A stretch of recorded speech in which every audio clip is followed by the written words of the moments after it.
It was a time when Israel had fallen into despair.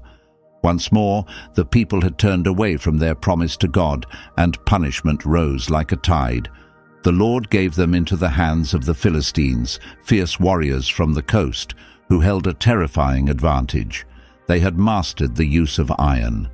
While the Israelites still battled with bronze blades, the Philistines crafted iron weapons that were stronger, sharper, and more lethal. These merciless enemies seized the descendants of Abraham, raided their lands, and for 40 harsh years shamed and ruled over Israel. But God had not turned his back on them. In a small, forgotten village in the territory of Dan, within the barren body of a woman, God was quietly preparing a response. From that weakness would rise a man who would leave a mark on history, Samson.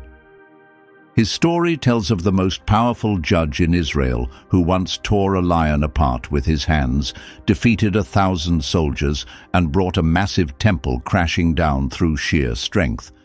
Yet his tale is also one of failure. Samson, like all men, had his flaws. His greatest struggle wasn't against enemy soldiers, but against his own desires, especially for women. His pride became his downfall, until he learned that true strength came from his trust in God. In a remote hillside village within the tribe of Dan, a man named Manoah lived with his wife. They were ordinary people, but they carried a deep sadness. They had no children. At that time, being childless was considered a shame, almost as if something was missing from their lives.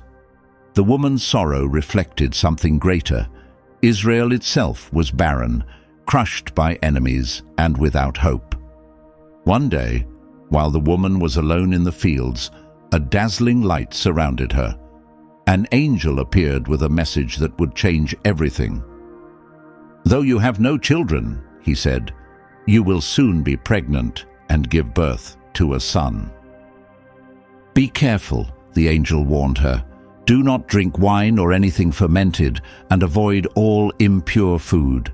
You will have a child, and no blade must ever touch his head, because he will belong to God from the moment he is born. He will begin to save Israel from the Philistines." Shaken but overjoyed, the woman hurried to tell her husband what had happened. Deeply moved, he prayed for the angel to return and explain more clearly what they needed to do. And God answered that prayer. The angel came again and repeated the instructions. Their son would be set apart by a special vow. This vow, called the Nazirite promise, meant complete devotion to God. To keep this sacred promise, the child would need to follow strict rules: no wine or strong drink, no contact with anything impure, and most importantly, he must never cut his hair. Manoah, overwhelmed with awe and gratitude, prepared a gift for the Lord, an offering placed on a stone. Then something extraordinary happened. As the flames from the sacrifice rose into the sky, the angel of the Lord rose with the fire and disappeared. Shaken, Manoah turned to his wife and said, "We're surely going to die. We've seen God."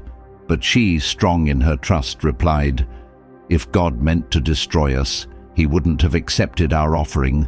He wouldn't have revealed such wonders or made us such a promise." From a woman once unable to conceive came a future.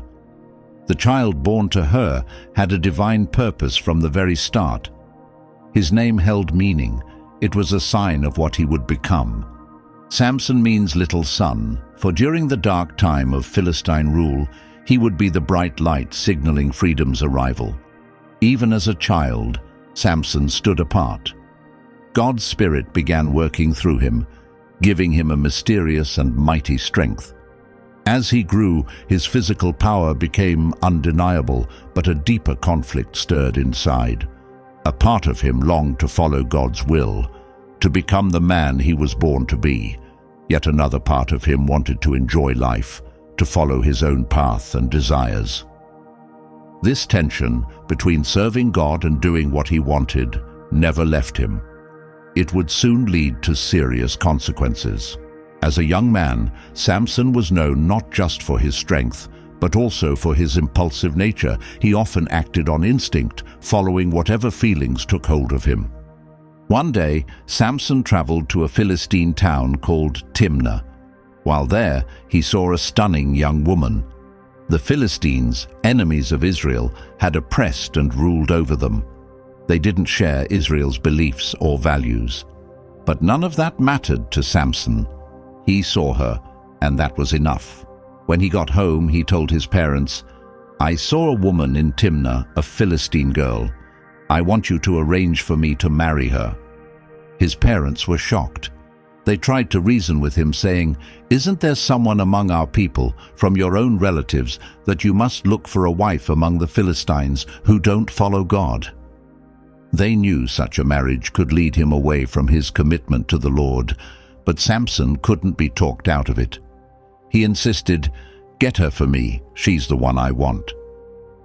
To others, it looked like a rash decision from a headstrong youth.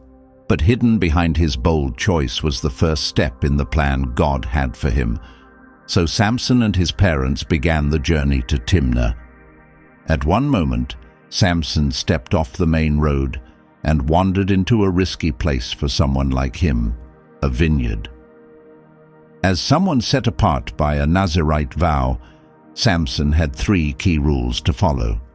He couldn't drink alcohol, touch anything considered impure, or ever cut his hair. Suddenly the calm was broken. A deep, terrifying roar thundered through the vines. From the dense brush, a young lion leapt out, strong, hungry, and charging straight at him. Samson was alone, with no weapon or armor, completely defenseless in the face of danger. But right then, God's Spirit rushed over him, filling his body with unexplainable power. His fear disappeared, replaced by unstoppable strength. He grabbed the lion and ripped it apart with his bare hands, as easily as if it were a small animal. No one witnessed it, and Samson didn't say a word about what had happened. Later, while heading back to marry the woman he'd chosen, he returned to the spot where he had defeated the lion. He walked over to the lion's carcass and saw something strange. Bees had made a hive inside the remains, and the honeycomb was full. Samson reached in, scooped up the honey, and ate it as he continued down the road. He even shared some with his parents, but didn't mention where it came from. What seemed like a small action was actually a big deal. As a Nazirite, Samson was forbidden to touch anything dead, especially the body of an animal. By doing this, Samson was quietly pushing against the limits of his vow, breaking the rules and testing how far he could stray without losing the strength God had given him. The day of the wedding finally came. In keeping with Philistine tradition, it would be a huge party that lasted 7 days. There was plenty of food and drink, joyful music filled the air, and 30 Philistine men were chosen to accompany Samson. But this festive event became a hidden trap. It's important to remember, Samson had promised to live in a way that avoided extremes, like drinking wine excessively. Still, Samson wanted to impress the crowd and prove how clever he was, so he proposed a riddle. With a loud voice, he challenged the 30 guests. Out of the one who eats came something to eat. From the strong came something sweet. If you can solve this during the 7-day feast, I'll give each of you fine clothing and a change of garments. But if you fail, then each of you must give the same to me. Everyone was curious, eager to solve the mystery. They thought hard for 3 days but couldn't figure it out. The pressure began to build, and panic started to spread. By the 4th day, the men made a cruel choice. They went to Samson's bride and threatened her. "Get your husband to tell you the answer," they said, "or we'll burn you and your father's house down." "Did you bring us here just to steal from us and ruin us?" they asked. Terrified, the woman went to Samson and pleaded with him. Crying against his chest, she said, "You must hate me. If you loved me, you would have told me the answer. You gave my people a riddle and won't even share it with me."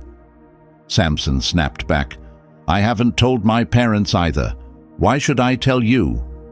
But she didn't stop. Day after day, through the rest of the feast, she kept pressing him. Samson resisted as long as he could, but on the seventh day, exhausted by her persistence, he finally told her the truth. She immediately ran off to reveal the answer. And before the day ended, the Philistines approached Samson with confidence. "What is sweeter than honey? What is stronger than a lion?" They said. Samson's heart sank. He had been betrayed. Staring at them with burning anger, he replied, "If you hadn't used my bride, you'd never have figured it out." With those words, he accused them of using his wife to get the answer, just like a farmer uses an ox to plow.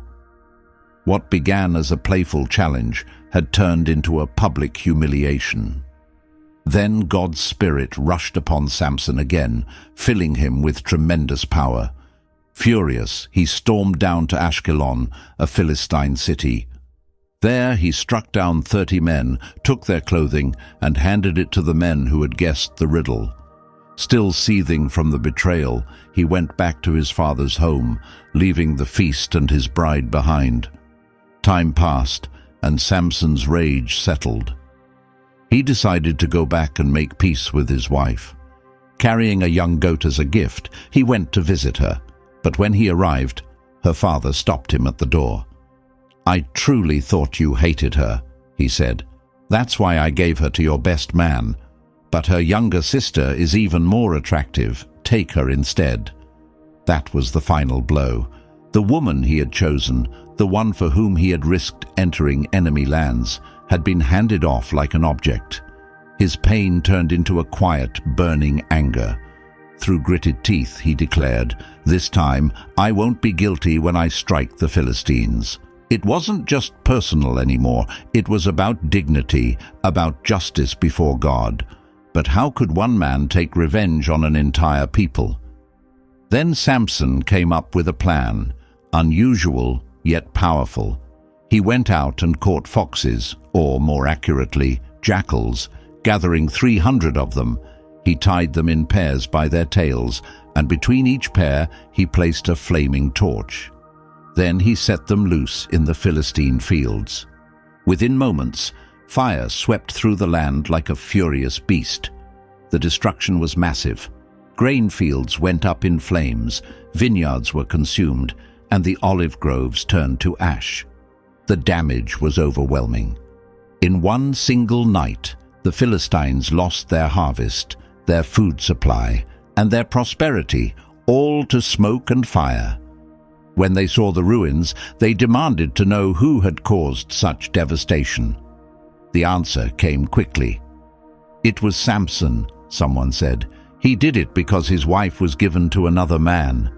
The Philistines, furious and out for revenge, stormed the Timnite's house and set it ablaze, killing both Samson's wife and her father in the flames.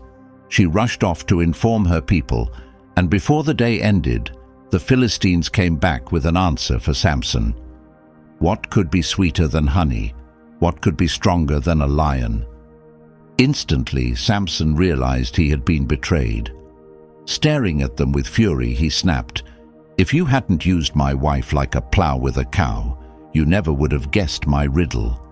He was saying they had manipulated his wife to get the secret out of him, like using an animal to work the soil. What began as a challenge had become a personal insult, a deep blow to his pride. Then a surge of divine strength came over him, and burning with anger, he headed to Ashkelon, a Philistine city.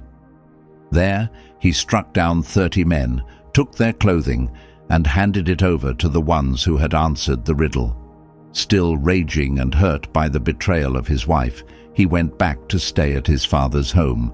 Time passed, and as his anger faded, Samson decided to try and make peace with his wife.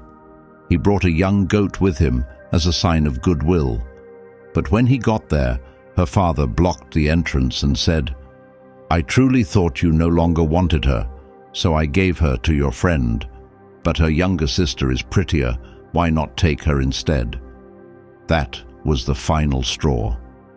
The woman he had chosen, his reason for stepping into enemy territory, had been handed off like an object. His shame turned into a cold, burning rage, and with clenched jaws he said, "This time no one can blame me for what I'm about to do to the Philistines." This wasn't just personal, it was an insult to his dignity and to his God.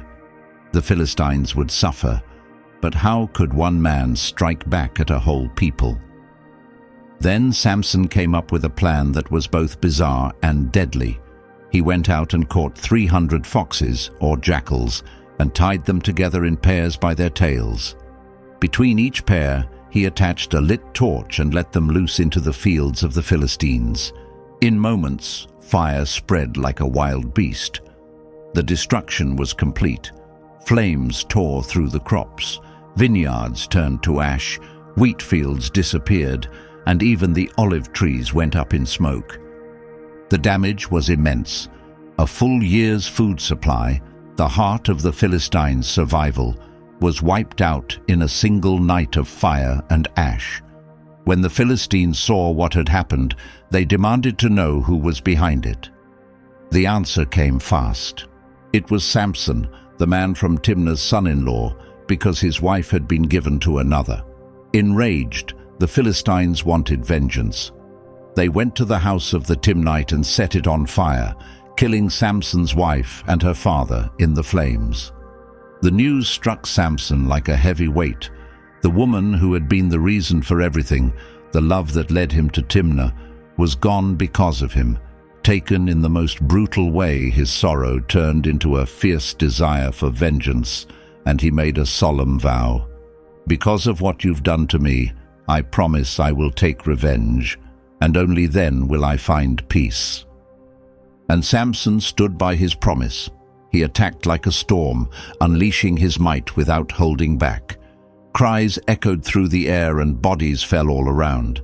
After the bloodshed, worn out and still boiling inside, he escaped to a cave in the rock of Etam to hide. But the Philistines refused to let the insult go. They marched into the land of Judah and camped near Lehi. The people of Judah, terrified, asked, "Why are you attacking us?" The Philistines answered simply, "We're here for Samson. We want to punish him the way he hurt us." The words hit the Israelites like a hammer. Samson had stirred up a conflict they never wanted. They weren't thinking about ending their suffering, just staying alive, so they made a decision. A group of 3,000 men from Judah went down to the cave where Samson was hiding, not to help him, but to capture him. When they found him, they looked at him in disappointment and said, "Don't you realize the Philistines are our rulers? Why would you do this to us?" To them, Samson wasn't a hero. He was a threat. His power had brought danger, and instead of joining him, his people chose to silence him, to protect themselves. Samson stared back and said calmly, "I only did to them what they did to me." But that wasn't enough. They told him, "We're here to tie you up and hand you over to the Philistines." Samson could have fought them then and there, but he recognized this as part of a greater purpose. Seeing their fear, he agreed to go. He asked just one thing, that they not kill him themselves. They gave their word, bound him with 2 fresh ropes, and led him from the cave toward his enemies. When they reached Lehi, the Philistines began shouting with joy. They thought they had finally captured the man who had ruined their crops and embarrassed their warriors.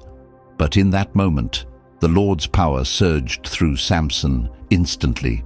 The ropes around him snapped like threads burned by fire and dropped from his arms as if they were never there. Samson scanned the ground for a weapon and spotted the jawbone of a donkey that had recently died. He picked it up and gripped it tightly. Then the battle began. Dust filled the air, cries rang out, and the Philistines fell one by one. Using nothing but the jawbone of a donkey, Samson struck down 1,000 men. The battlefield was covered in fallen bodies. Breathing heavily, he lifted his voice and said, "With a donkey's jaw, I've made fools of them. With a donkey's jaw, I've struck down 1,000. After the fight, Samson was drained. Weak and parched, he was close to collapsing. In desperation, he cried out to God, "You gave me this great win. Will I now die of thirst and be taken by those who don't know you?" Just then the ground split open and water began to pour out. Samson drank deeply, his strength returned, and life flowed back into him. That's why the place was called En-Hakkore, meaning the spring of the one who called out. After that powerful moment, Samson took his place as Israel's judge. He led his people for the next 20 years. The Philistines lived in fear of him. Though they still controlled the land, they were never at ease, knowing Samson could strike at any time. As his fame spread, so did their hatred. He had become their top enemy, a shadow who showed up without warning and left chaos behind. But Samson had one weakness he never overcame: women. One night, he went to Gaza, a major stronghold of the Philistines. There, he visited a prostitute and stayed the night with her. It was a bold and reckless move, walking into a fortified city filled with soldiers, just to chase a fleeting desire. Word quickly got out that Samson was in Gaza. The Philistines sealed off the city gates and placed guards at the entrance. They thought they had him trapped. "We'll wait until morning, then strike him down." They were certain he'd be caught at dawn. But Samson didn't wait. At midnight, he rose and walked to the city gate. It was a huge structure made of thick wood, set in heavy stone posts and locked with iron bars, meant to be unbreakable. But Samson grabbed it and tore it free with his bare hands. The weight was massive, likely over 800 pounds. Still, he lifted it onto his shoulders and carried it all the way to Hebron, a city of Israel high in the hills. There he planted the gates like a trophy. No words, just a clear message. The Philistine defenses couldn't contain him. Their safety was an illusion, and not even their strongest city could restrain the man chosen by God. News of the feat spread quickly. To the Israelites, it was proof that their judge still had God's power. But to the Philistines, it was pure humiliation. Their proud gates, the very symbol of their might, were gone, and with them, their dignity had been torn away. Yet even this dramatic act would be overshadowed by what was coming, because Samson was walking straight into a trap that would change everything. In the valley of Sorek, his fate would be sealed. In that valley, Samson met a woman named Delilah.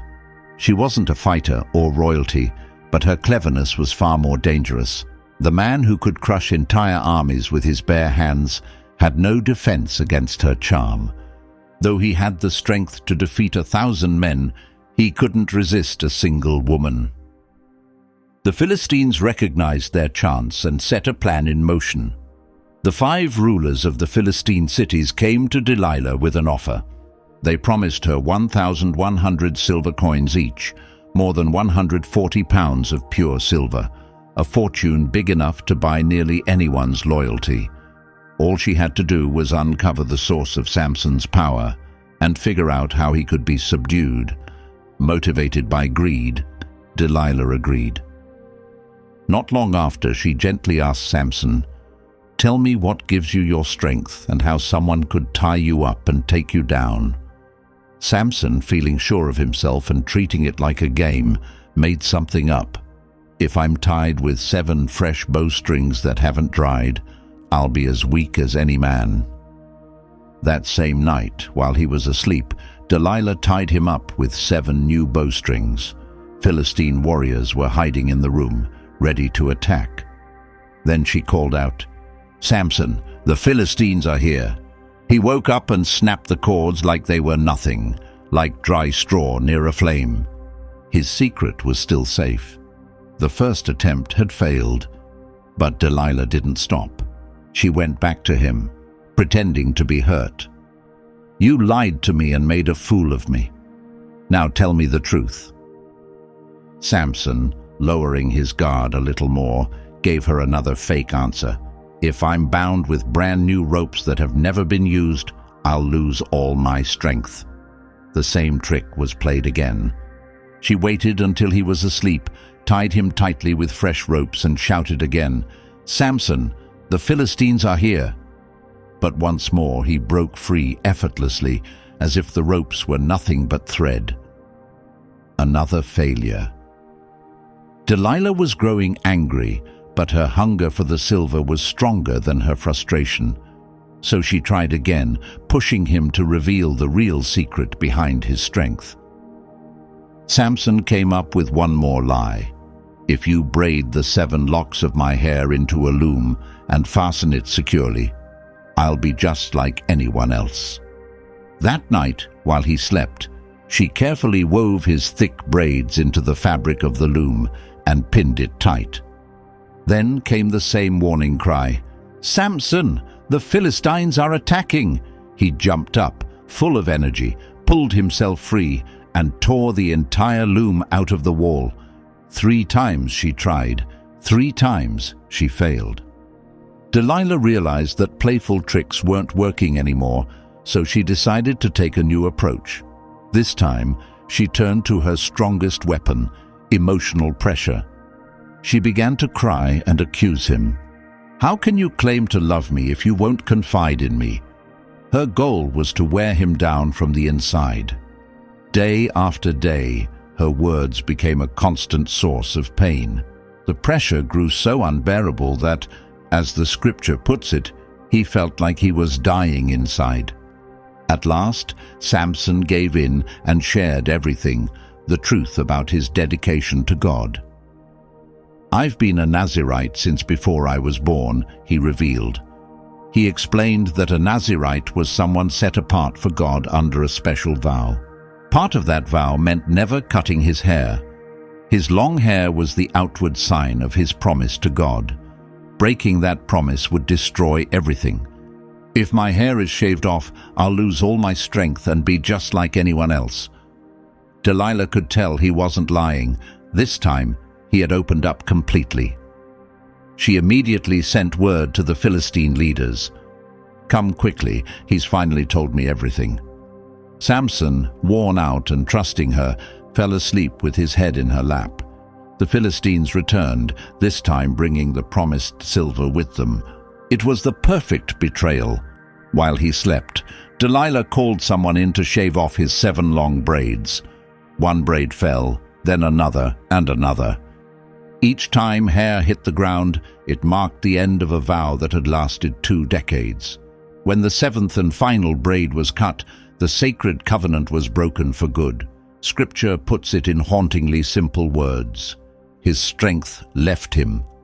Then Delilah called out as before, "Samson, the Philistines are attacking."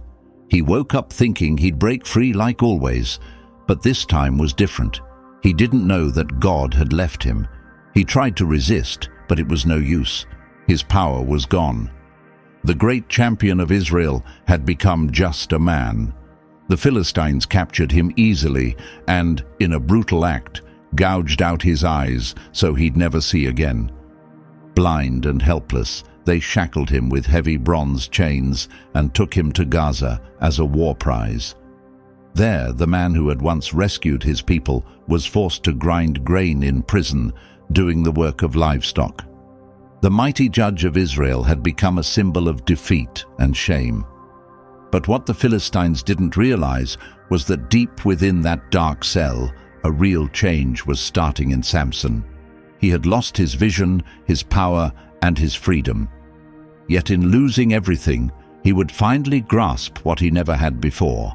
That real strength didn't come from his body or his hair, but from fully relying on God. As time went by, Samson came to understand that it wasn't the loss of his hair that made him weak, but the loss of his trust in God. He realized that by constantly testing the limits of his sacred promise, assuming God would always rescue him, he had turned away from true faith. That assumption had cost him everything. Locked away in prison, Samson gained the insight he never had when he was strong and feared.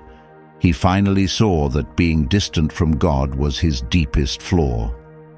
The man who once relied only on his physical power began, for the first time, to truly submit to God's direction. Then something unexpected happened. His hair slowly began to grow again. It was more than a sign of strength. It showed that hope wasn't gone, and that even someone who had fallen far could still find redemption.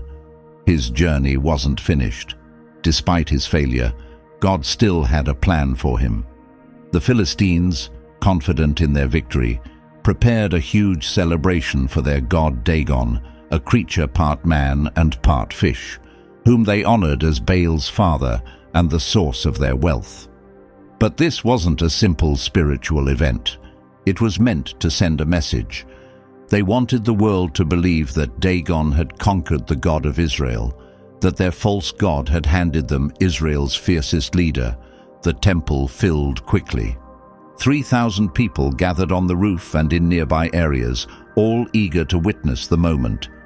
The most important Philistine rulers were there, including top military and government officials.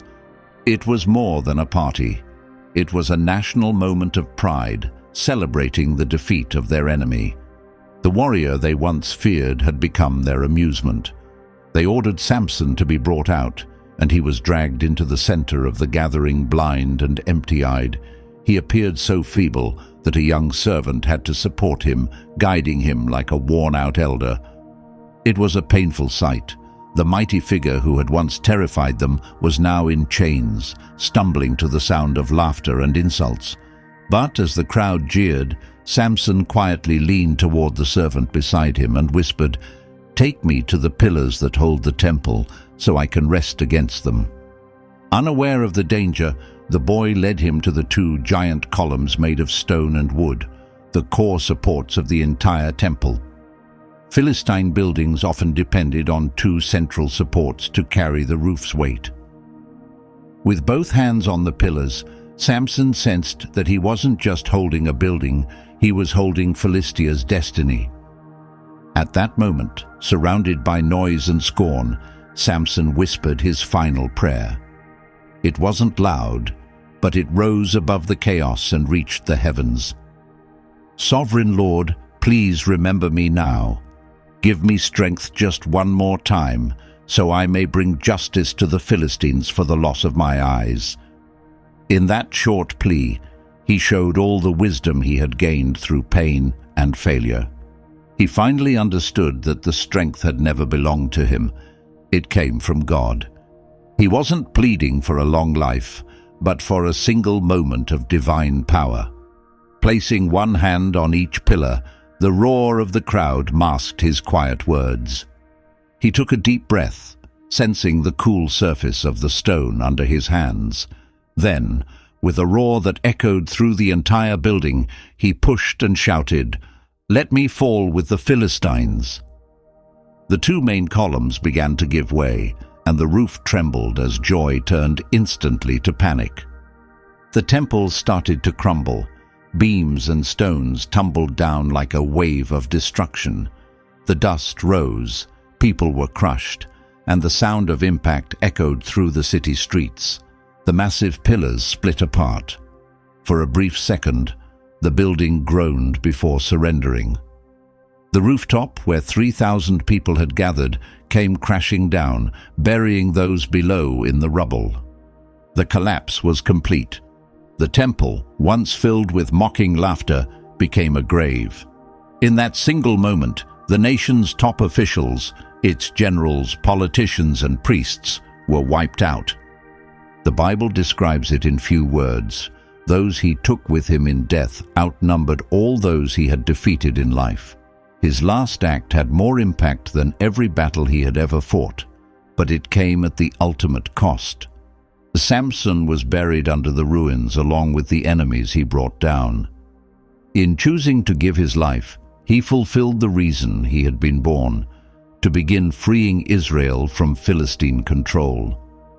His ending wasn't a failure, it was the completion of his calling. The judge who had led his people for 2 decades used his final breath to trust in God again. and by doing so, he carried out the purpose set for him even before his birth. He would be the one to start Israel's liberation from their oppressors.